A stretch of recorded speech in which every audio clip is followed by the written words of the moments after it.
In this video, we are going to discuss MongoDB and see different pros and cons of it. Moreover, we are also going to see an installation guide on how to set up a MongoDB version or MongoDB instance on your local machine. So, in terms of pros, MongoDB provides a set of pros. That is why it is considered as one of a kind of popular NoSQL database. So it supports distributed storage where the data is not stored in one machine but it is distributed on a cluster.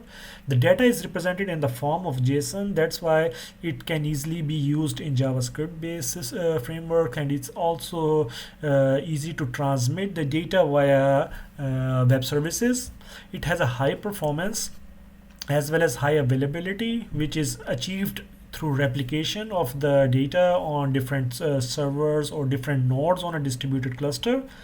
It has a high scalability because it tries to distribute the data or split the data in the form of shard and then distribute it on the node. That's way if you want to have more scalability, you can add more node, and then the system is easily scalable. It is flexible. We saw that in the examples that there is no rigid schema, so you can have documents with different fields and attributes added to a same collection. That's what heterogeneous data also means, that we can have different types of data available inside this inside a collection. It supports a very powerful document-based query language, which is very easy to learn, especially if you know JavaScript, and it's considered as powerful as SQL. And moreover, this MongoDB has been developed in such a way that it can easily be integrated with big data platforms such as Hadoop, and it can easily be deployed in a cloud setting. However, some of the cons of MongoDB is that there is no option to provide a kind of stored procedures like we have in Microsoft SQL servers, where you can embed logic in with the views, and you can have a kind of processed data directly coming from the databases. You cannot have such option available here. And also it is found that based on different performance tests, that MongoDB eats up a lot of memory of the server. So these are some of the cons of the MongoDB. So if we try to see MongoDB based on the 5 selection criteria of the web framework that we discussed in our initial lectures, in terms of learning curve, MongoDB is easy to learn, especially if you know these basic concepts of database, for example, these CRUD operations, and also since it's JavaScript based query language, so it's really easy to adopt. In terms of productivity, MongoDB provides lots of predefined methods like we saw in our lecture, that allows you to fast develop your solution. For example, you can easily perform sorting, you can perform projections, you can perform other attribute functions like conditional operators can be applied to the filtering. So these are different predefined methods and operations available in MongoDB that supports in productivity. In terms of performance, it is considered as a kind of relatively decent in a small cluster, but if you have a very big cluster of nodes, then the performance will depend upon the amount of data you are trying to retrieve and write to the database, because due to this sharding concept, a lot of the data needs to be split and then stored on different distributed nodes. So based on the size of the cluster, the performance of MongoDB reduces. Moreover, there is no, like I said before, there is no join support available in out of the box in MongoDB in the distributed environment. Third-party add-ons available, but the performance in such cases is not that good. In terms of scalability, it's a highly scalable system due to this distributed storage approach that it follows. And for the security, MongoDB provides a lot of authentication and access control features that allow you to secure access to these MongoDB by passwords and encrypt your data. So this way, it's a very secure and kind of a safe database that you can use. So if you try to see MongoDB in the ranking, it is the fifth most popular database overall, based on the ranking in 2020 April.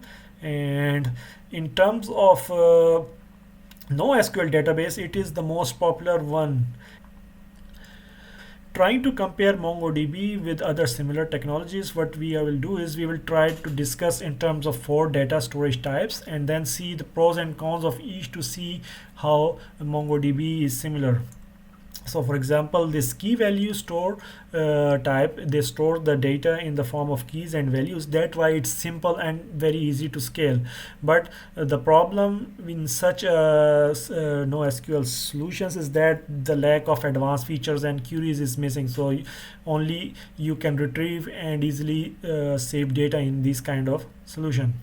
In terms of column-based storage, where the data is stored as columns rather than rows, so it is scalable. But since the data is in the form of columns, so it is complex when you are trying to, for example, retrieve information from multiple columns of the same related information. In that way it gets a bit complex. For document-based stores, which is also MongoDB is following, is so they store the information in the form of XML or JSON. That is why it's very simple, and it provides high nesting options. For example, like we saw, we can do a kind of embedded documents. So the cons of such a system is that they are not very scalable. So even if they are scalable, then with high scalability, their performance goes down, like one of the cons of MongoDB.